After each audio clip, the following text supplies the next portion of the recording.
Innovative open source projects made by incredibly motivated students, coaches, and organizations.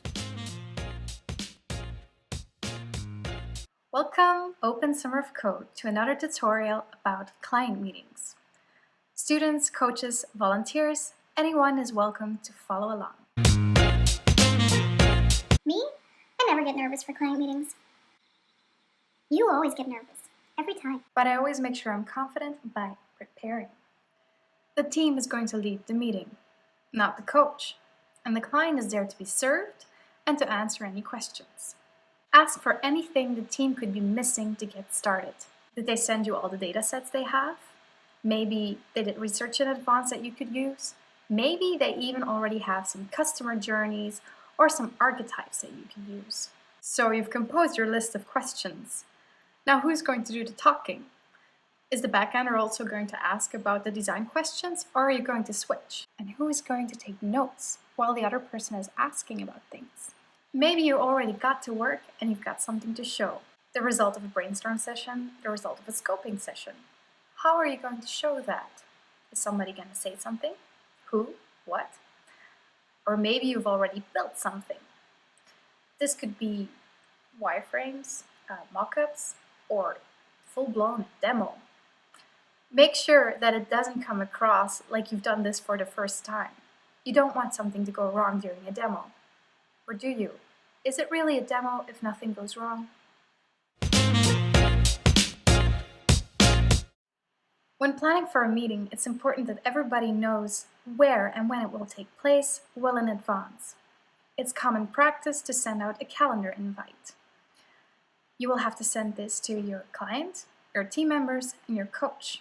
It will include the time, the place or the URL, and what it's about. Everybody feels welcome, the note taker is ready, and everybody knows what to say. You will get feature requests, suggestions, ideas, and you will have to say no by default, because we all have the tendency to say yes just because you want to make your client happy, which is a good thing, and because you're motivated or you think something is cool and you just want to build it.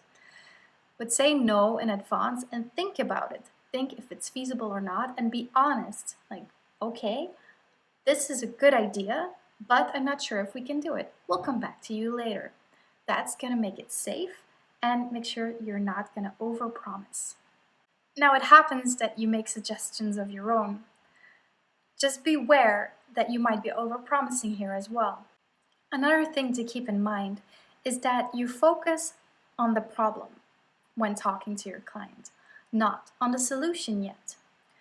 There are many solutions to one specific problem, but suggesting only one solution can lead to a lot of problems and overpromising. A good way to stay on topic of the problem and the goal is to ask why.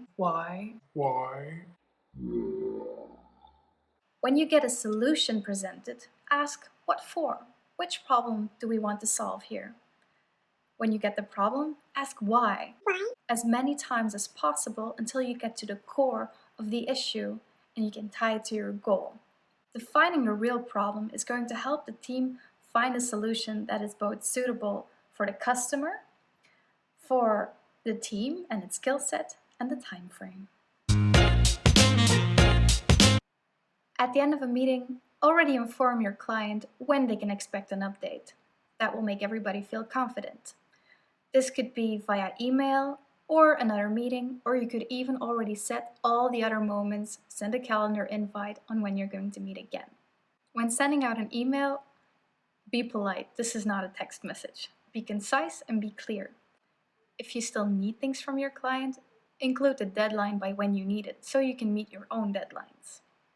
Don't forget to include your coach or your other team members so that they can always follow up. Thank you once again for listening. See you soon.